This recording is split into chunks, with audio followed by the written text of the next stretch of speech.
Hi friends, இன்றைக்கி நம்ம முட்டை குழம்பு எப்படி செய்கிறதுன்னு பார்க்கலாம். கடாயில் எண்ணெய் ஊற்றிருக்கேன்.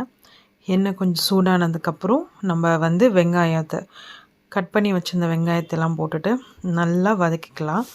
ஓகேங்களா? அது நல்லா வதங்குறதுக்கு கொஞ்சம் நான் இப்போ உப்பு போட்டுடுறேன்.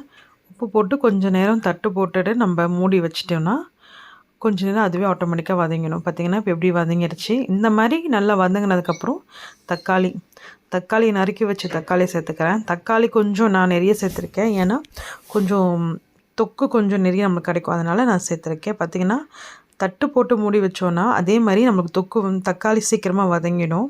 தொக்கு நம்மளுக்கு நல்லா கொஞ்சம் கிடைக்கும். 1 ஸ்பூன் இஞ்சி பூண்டு பேஸ்ட்டு போட்டிருக்கேன்.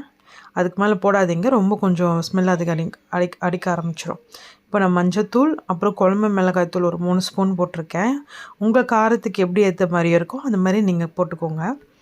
நல்லா அந்த மிளகாத்தூள் ஸ்மெல்லெல்லாம் போகிற அளவுக்கு போனதுக்கப்புறம் தேவையான அளவுக்கு தண்ணி ஊற்றிட்டு நல்லா கொதிக்க விட்டு பார்த்திங்கன்னா எல்லா முட்டையும் நான் பாதி பாதியாக கட் பண்ணி வச்சுக்கிறேங்க.